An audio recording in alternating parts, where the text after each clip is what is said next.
Hello everybody and welcome to this Grace Note video. I'm Grace Kelly and today we are joined by my lovely colleague and friend, Dominic Scaffidi. I Yes. have to say it properly because Dominic is half Sicilian but living in Toronto. Is that correct, Dominic? Yeah. In fact, I'm fully Sicilian. I was born in Sicily. Oh, So both my wow. parents Sicilian. I was born there. Yes. Oh, there you go. So we're going to have a lot of fire and heat and spiciness in this You know conversation it. today. I'm here based in Puglia, Italy, as many of you know, and so it's just a real joy to be joined with Dominic today, who I met back in 2016 when I was apprenticing with Michael Neal, and Dominic and I met on Super Coach Academy that year. So we hit it off right away because we both had an interest in the spiritual, but also in the form and the style, as I call it, in life. And so we've been on this journey sort of simultaneously of following that spiritual knowing, but also allowing that stylish form, human piece of ourselves to manifest in the outer world. So, Dominic, one of the reasons I wanted you to come on today live with my audience as they hear this interview is because there is this element of really, people becoming spiritual and going on a spiritual journey and then ending up broke or ending up thinking that they can't have what their desires are because that's not spiritual or that's not, let's say, the thing to do. Can we open up with you speaking to what you see about that, or what you've got to say to that? Yeah. I think that the thing for me about is that I don't see a separation. Well, there is a spiritual formless aspect to who we are that is manifesting. So it is expressing itself and we are experiencing it. And expressing itself through our business, through the things that we're doing in life, which we're then experiencing. So there isn't anything separate. So it's not like, some people think, oh, well, this thing isn't working and I should kind of forget my business and get more spiritual so I can be happy. And well, there aren't two parts of you. It's all one thing. And when you look at it and address it, it is going to be addressing one thing, right? And I think the other thing about that is, to some degree, it doesn't matter which you address. Some of my clients come to me and they are all about the form. This is going on in my business, that I want more money, whatever it is, all about the form. I'm happy to talk about that. They are only one person. It is all happening together. And so as we address anything, we are addressing all of it. So we don't have to think that that's what's wrong with me, is because I keep focused around these things and the money and my business, and I really should be thinking bigger or in a more noble way. And Mhm. it's like, well, there is no such thing. It's all the same thing. So it's all the same thing expressing itself. So Yeah, I yeah. love that. I love that. And Dominic, you're an executive coach and you work with lots of clients. And initially you had a career where you were more in a steady sort of 9 to 5 comfort zone salary. So tell us a bit about, how did you break free of that and really allow yourself to move into this coaching world that you're very successful in? Yeah. Well, you're right. I mean, it's been 10 years, 11, that I'm self-employed as an executive coach. And prior to that, it was a 20-year corporate career. So I Mhm. was in large organizations. Originally started in sales, but then I moved into human resources and, sort of like more of an interest in the people side of results and performance and all of that, because that's kind of HR. And the last corporate role that I held was I was VP of HR in a very large organization. Sorry, in a very large organization, and so when I got left the corporate world, it kind of went from, you know, this executive role. I had a company car and, you know, stock options and that kind of thing, and then ended up in a place of you know, complete self-employment. So went from all of that into a zero, right? In terms Right. of, right, I Yeah. have to earn my own income and all of that stuff, and so very quickly my business replaced you know, that executive position, and I have to say that the way I did it is probably unusual. I describe, because people will ask me, is like, how do you build business, or how did you do?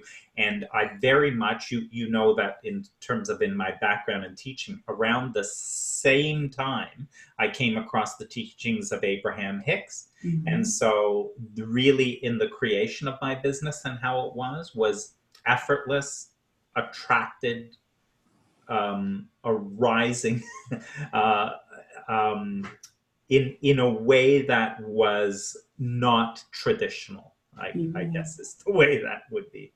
Yeah, and that's what I love about you as well, is, you know, it's not being about building a business through Facebook advertising and, you know, hardcore marketing tactics. Like, you have what I describe to my audience as that spiritual marketing touch, where, you know, your sort of your marketing is being done through you and for you. Now, tell us a bit about this, because, you know, this is where I heard you write and talk about overflowing abundance. Yeah. Okay, so talk to us a little bit about overflowing abundance, because many of the people listening, Dominic, you know, they might have some abundance, they might touch on abundance sometimes. There can be, in the entrepreneurial and coaching community, a lot of last minute manifesting of abundance. But tell us what you came to realize and see and understand about overflowing abundance. Yeah, that is really good. That's been an inquiry or an interest or something for me that's gone, you know, for years. It was somewhere in my late 20s that I first articulated this idea or term, possibility, overflowing abundance. And, you know, there's a quote that says that kind of says it. It says where we don't create abundance, it's like we interfere with it. It's like that's what we're doing. We don't create abundance. Abundance is already there, right? So there's something in that quote that sort of gets at this. But the reality or existence which we are in is one of overflowing abundance. And what I mean by that is, you can pick anything that, you know, you say, well, I like to read. Well, if we looked at just that, you are in overflowing abundance in terms of, if you are someone who likes to read, there are, and you want to get this, there are more books, more blog posts, more everything. It's in an over, it isn't just that there is an abundance of it, but the distinction of overflowing abundance is there is far more than you will ever be able to enjoy. And you can look at that in any area. You're someone who you appreciate relationships and making close friends and having deep conversations.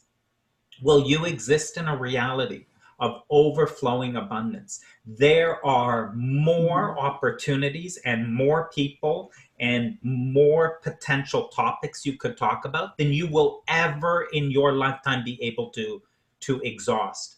So there's just far more there. You're a coach and you have something that you want to contribute to the world. And when you think about clients who need the thing that you could contribute. When you think about certain people who would be perfect for the thing that you would be able to share with them, that there is an overflowing abundance of those people, way more than you would ever have time for, to ever be able to spend time, have conversations with, be able to share with. Everything is in overflowing abundance. Mm-hmm. All of this reality is in overflowing abundance. The question is, or the only issue is that whether you perceive that or not, whether you are in this moment able to see it or not. That's all. So let's talk about that for a moment, because I think that's a very poignant piece, you know, and I love the examples you give. I could just feel myself when it came to like restaurants. I was just thinking last week, oh my God, I still haven't gotten around to that restaurant, and this new restaurant's opening, and when am I going to get around to it, you know, because there's an overflowing abundance of that. You know, so I get that. I can see those in those different areas. Now, what about for the people that are listening, especially those that are maybe starting out in a business, or they're in a coaching business, or they're trying to get themselves into a new business? You know, if there is this overflowing abundance and there is this marketplace that they have something that people need, why do you think it is that some people have a lot of flow moving to them and other people have nothing moving to them? Yeah. Always there can only be a resistance to what is. And the resistance to what is, or let's call it the blocking to what is always made up of thought. So it is a thought that obscures what's actually there. So it is a thought that blocks it and doesn't allow me to see. And so it's interesting, because the only thing for us to overcome ever in any of this is to allow that kind of thought or obscuring is to pass, because it will, right? So it's to allow it to pass. How do you allow it to pass? Well, one thing is you can't be insisting on it.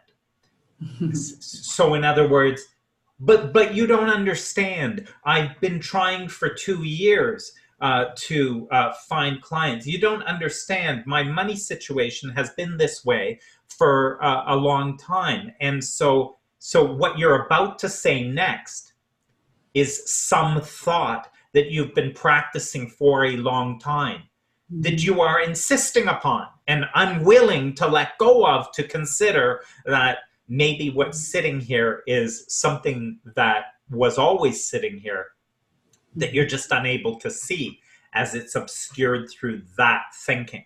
Mm-hmm. That's awesome, Dominic. You know, and it brings me back to like our own exploration a few years ago.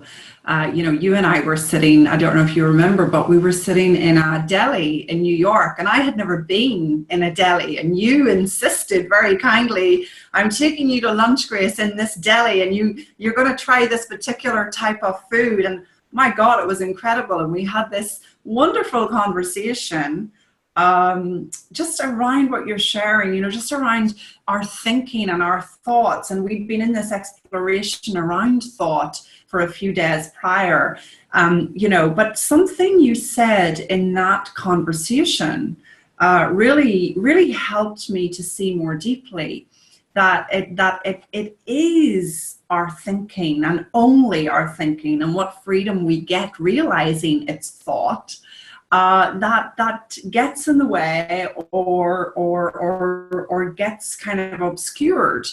And that happens to be the one thing that I mostly work with clients on, is that insecure thought, you know, those insecure, worried thoughts that people get stuck in the whole time.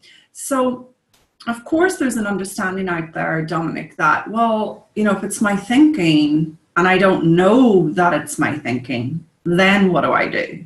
So what have you got to say to that? Yeah.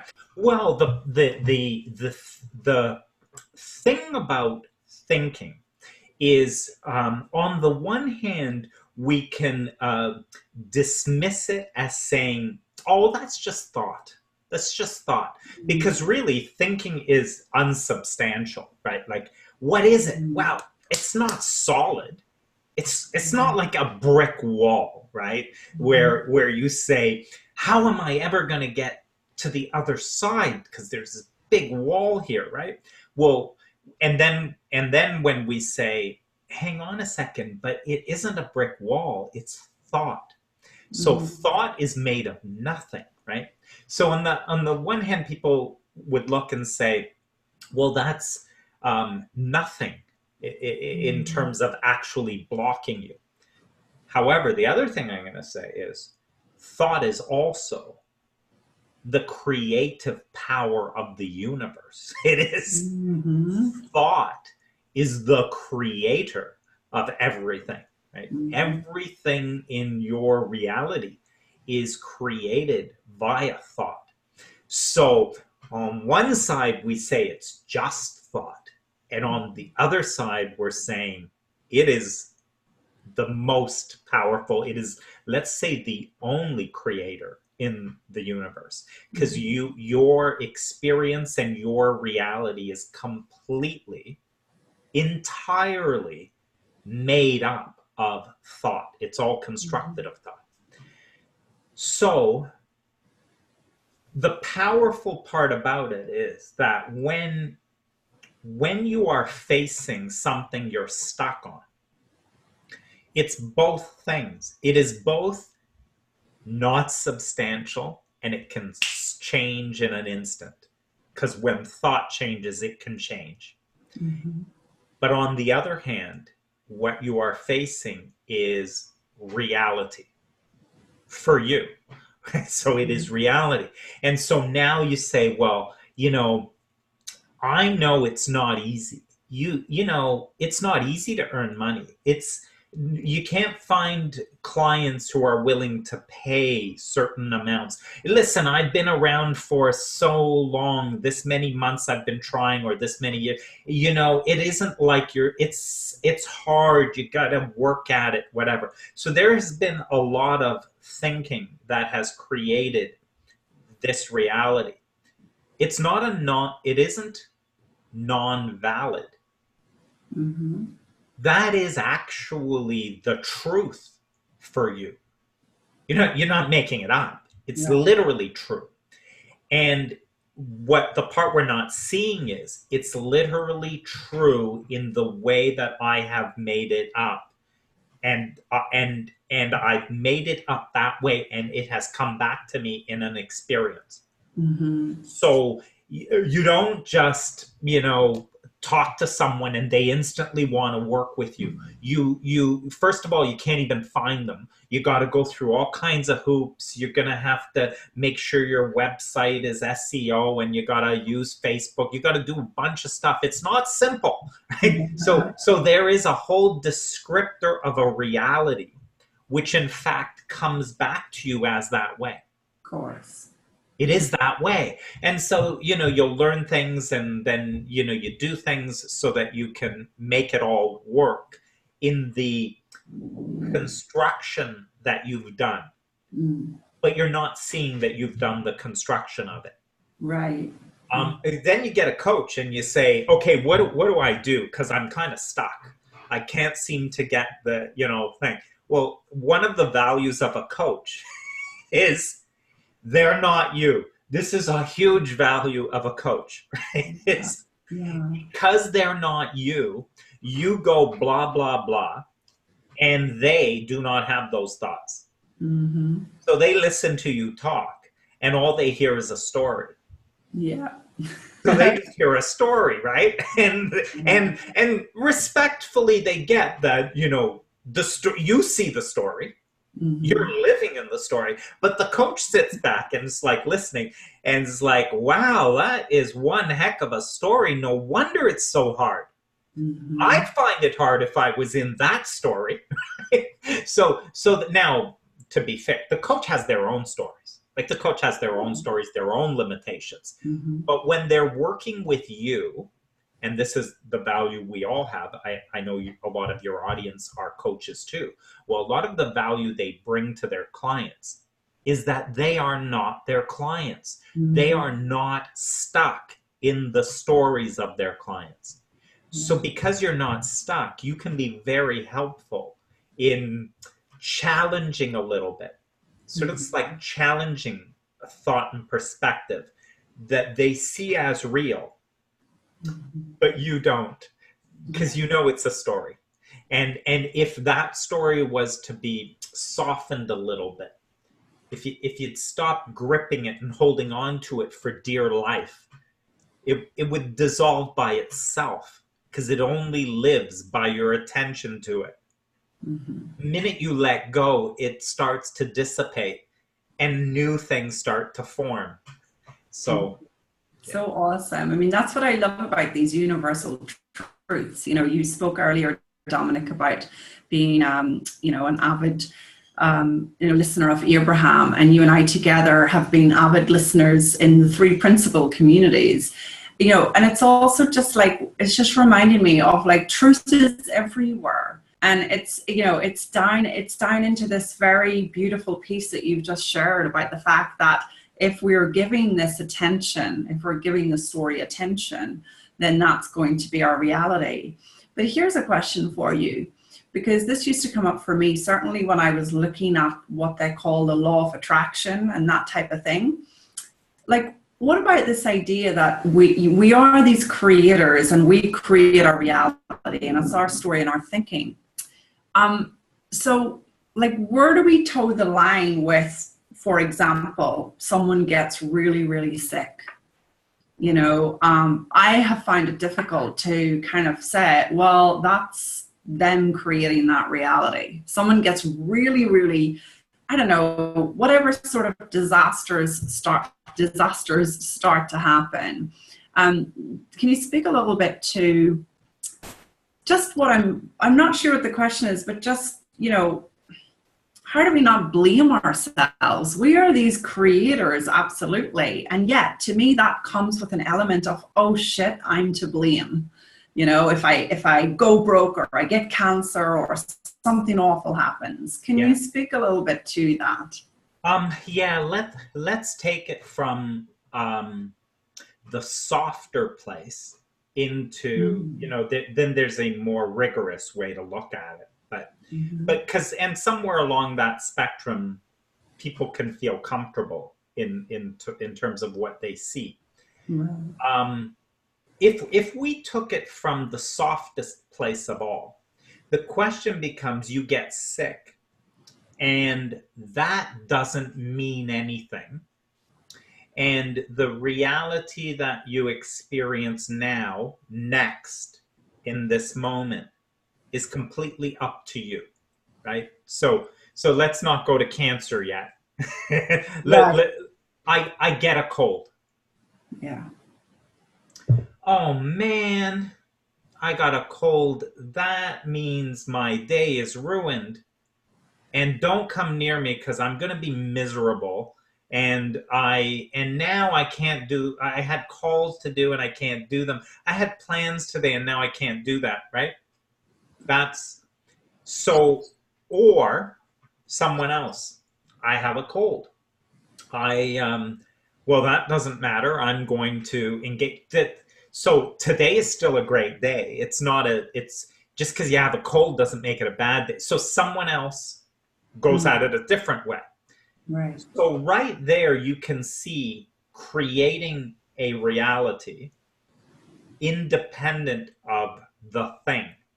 So you can start to see that what is the reality being experienced by the person all has to do with, so again, the softest way to look at it is they had zero control over the thing, right? By the way, you can substitute in here the loss of a client. You can substitute, you know, a business downturn, any of that. So you sort of say, well, that happened. And then the power the person has in what they're creating is that they're now creating, what does this mean? Which is creating the reality now. So that illness doesn't mean anything, but I'm creating that it means that my day is still going to go well. That doesn't stop me from doing anything, whatever. Or I'm creating, I'm devastated now, and now my dreams are gone and whatever. But I'm doing all of that. Yeah. And no one else. Let's say there is nothing outside of me doing that. And the reason I'm saying that is because nothing outside of me can make me think anything. You can't make me think anything. Whatever I think is what I'm going to be experiencing. So that was in a more gentle way of saying that something happens. I am creating because of how I respond. Right. The more rigorous you get, and we don't have to jump all the way there, but we know that there are many scientists and doctors, Dr. Bill Pettit, who's big in the three principles community. He's often asked, he'll say, if people will ask him things like, well, but my depression it's not my fault. It's what they've done is they've done tests on me, and there are literally chemical imbalances. So how do you say that that's my fault? It's literally chemical imbalances in my body. So and Dr. Bill Pettit says, well, it's amazing, with thinking, we do impact physical within ourselves. And so, and you can do, you can even do that here now. I could say to you, imagine I've got a fresh lemon here, and I use a really sharp knife, and I take the lemon and I slice the lemon in half, and it's really juicy. And if you were to open your mouth and we squeeze this lemon into it, now if you just imagine that, physically, you will notice chemicals changing within your body. You will start to salivate. So if you can do that simply, just in that imagination, impact yourself physically, it's in that direction that you start to notice how you can get back pain and migraines and other things, how that can happen to somebody.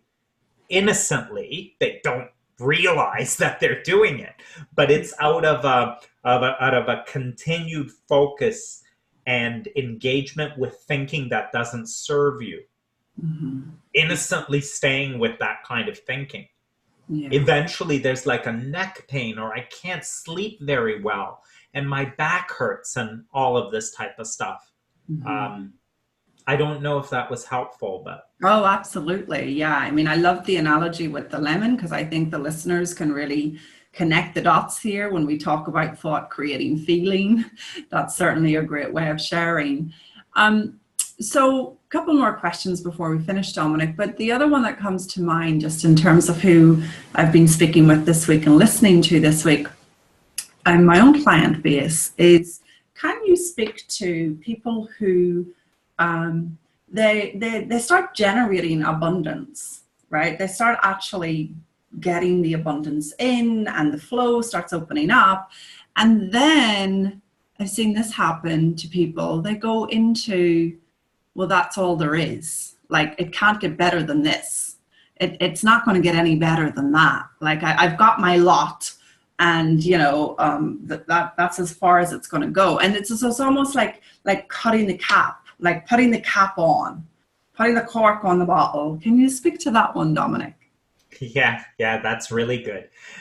You're pointing to something that it's almost like your mind has expanded to that level, and it's kind of expanded to a level that is believable to you, and then you are not willing to be open to the possibility of more than that, right? It's like, what are you talking about? My parents never had this.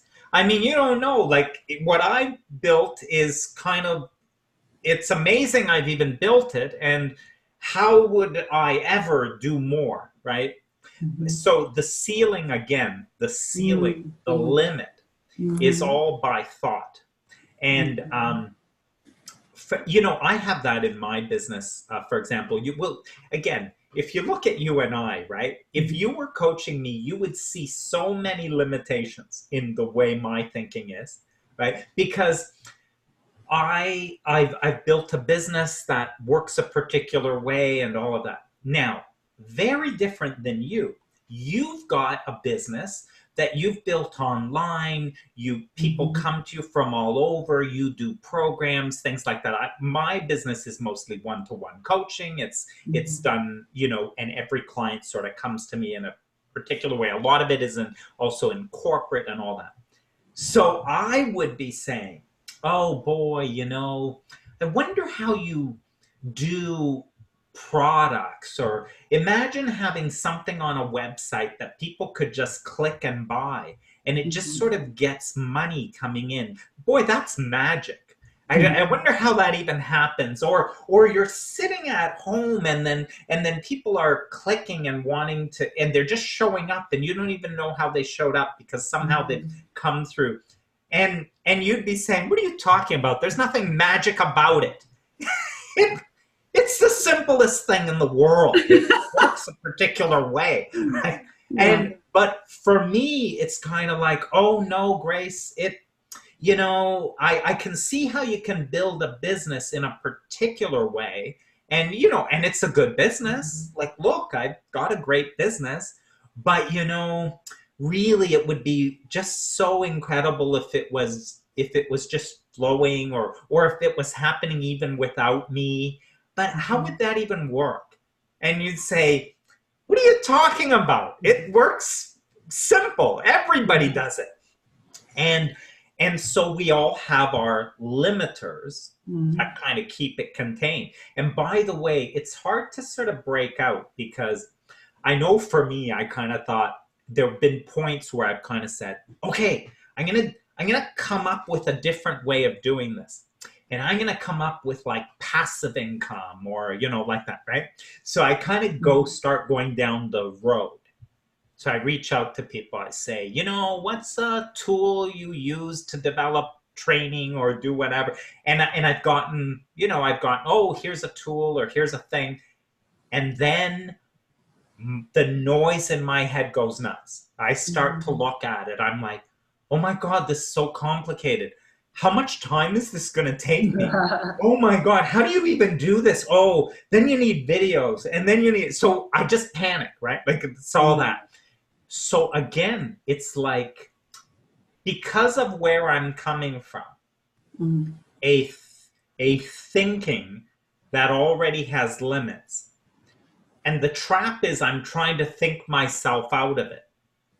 You see what I mean? I've got a limit I know is true. And then I'm trying to, from this thinking, think myself out of it. Right. Come up with the ways. Yeah. All of it is hard. All of it is, you know, I could, and I've done it. I could waste money, spend time, all of it arriving at nothing. I'll buy this tool, get that subscription, do all, but again, from this thinking of how hard this is. Ending up with nothing but wasted time. So the trap is, we think we can act our way out of it, think our way, act our way out of it, just do these 5 simple steps, etc. Right.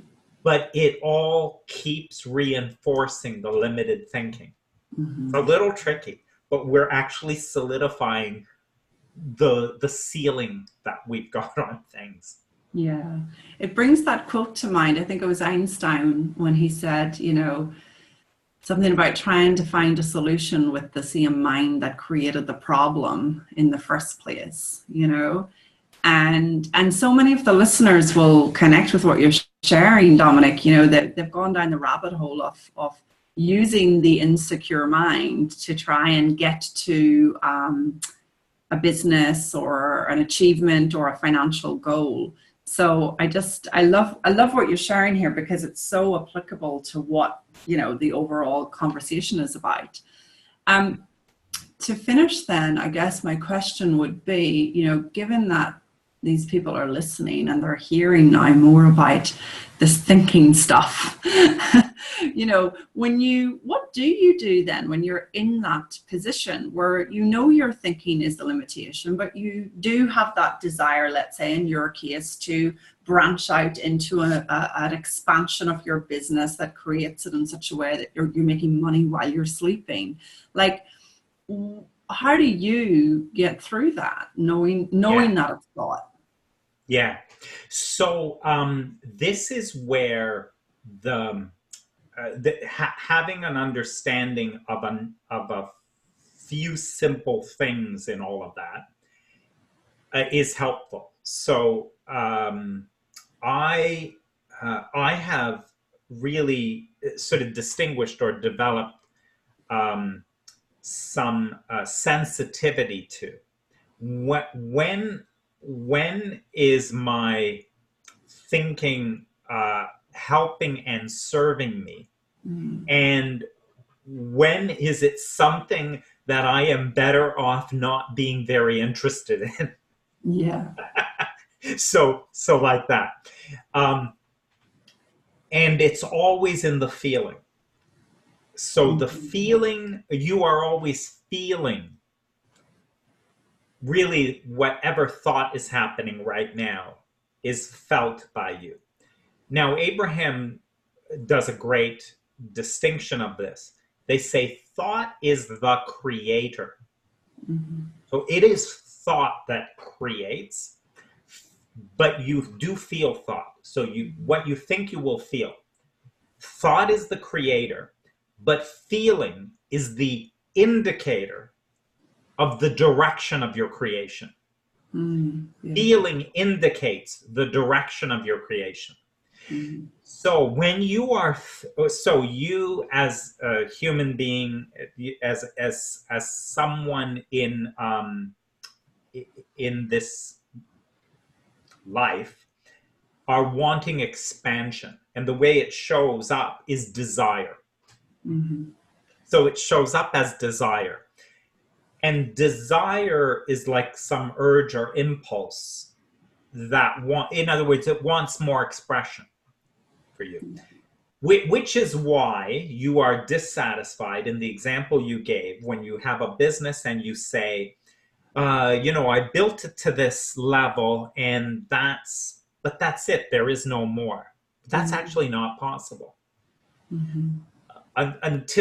Until your last breath, and arguably beyond that, you can't ever get to that's it. Mm-hmm. Life will keep causing you to ask. It will keep causing you to ask for more. In this moment, who you are right now is not all that you are right now. Mm-hmm. Who you really are is so much more than you have expressed and experienced, and that you are expressing and experiencing right now in this moment. So you look at your business and you say, it is this way. Well, that's the end of that. Like, there's nothing more going to happen. That is not true. Mm-hmm. Because who you really are has way more than this that it could take it to. And so it's a matter of, but can you be open to that? Mm-hmm. Can you allow the crystallization of what would more be like? So in your way of thinking so far, this is it. And you know what? It's pretty good. It's better than anybody else has done. And but we're at the end and there's no more really to build. Or I don't see where else it's coming from. Well, can you be open to more, which is be gentler about what you're sure of? Be gentler about what you know is true. Mm-hmm. And sort of be more open to new thinking to arise. Now, you don't have to overdo this, because all you have to do is notice how things feel. So when I think that this is the end and now there's nothing more coming, I actually start getting anxious. I'm a little bit worried because I don't know where something is coming and I don't know what I'm going to do in the new year or something, right? Well, right away, this is telling me, hey, you see that feeling you got? That feeling tells you in which direction you are now creating. Are you creating in the direction of wanted, or are you starting to create what you do not want? Right? Well, what do you expect me to do? I mean, I don't have any more prospects. I don't have anything more. Well, wait a minute. Is that thinking, is what you are starting to give attention to, the perspective you're holding and the thoughts you're having? Well, now I'm starting from scratch because I don't have any more, and there's no more programs. There's no, right? That as you stay interested in that way of thinking, the feeling will dial up. It'll get stronger and stronger. I love Abraham says, you know what? Don't overthink this stuff. Abraham says, if there is a vibration or thinking within you that is taking you off in the wrong direction and you don't catch it, Abraham says, don't worry, it'll get worse. Yeah. I love that. Right? Don't worry, it'll get worse. You will not miss it. You will not miss it. You cannot miss this. So the intensity of the feeling increases. And so as long as you are caring about how you feel, and you notice the anxiety, the worry, all of that is starting to get stronger and stronger, some point what it's waking you up to is, look, is this a channel that you want to keep watching on TV? Look at the way you're feeling. Like there's a horror thing there, and they're murdering people and all of that. And you're like feeling terrible. And how long do you want to keep watching this? Because if you keep watching it, they put on more programming. They just keep putting more stuff on it. Right? You get more of the same. Yeah. So that's where you sort of practically, what do? The beginning part has to be, you've got to not be interested. You've got to somehow withdraw attention, not be interested. Now, it's difficult to stop thinking about something. How do I stop thinking about something? Well, the good news is you have so much you could think about. You don't need to think about this. So there is so much you could think about that feels better, right? I think you have a dog. You've got beautiful scenery out there in where you live. You could be for a walk. You have so much you could think about that is not that. And so simply by thinking about other things that feel better to you, that feeling says that you're pointed in a better direction. What a lovely shift. What a lovely, simple shift to leave us with, Dominic. I love that. I really love it. So Nice. Great conversation. I will ask you if you have one resource or recommendation for us, like what would your number one resource or recommendation be as something to follow up on from this call or hear a little more on? What's touched you? I was gonna say, sounds so that anything by Abraham Hicks, which you can really do a search in YouTube, and you can say Abraham Hicks business, Abraham Hicks relationship, Abraham Hicks career. You could say anything you want, Abraham Hicks anything, and it will pop up lots of talks in terms of Abraham. The other thing is that, the one podcast I did, which was on overflowing abundance or creating momentum of abundance, that articulates a lot about this. And then if you're a coach, there's a podcast that was about from Phil Goddard, the Coaching Life podcast. And I spent a lot of time describing some of this, and it will point to some other resources as well. So Okay, fabulous. Well, I'll link your website below, Dominic, so people can access those resources. And thank you very much for a beautiful conversation today. thank you, Grace. Thanks for having me on. You're welcome. Ciao. See you.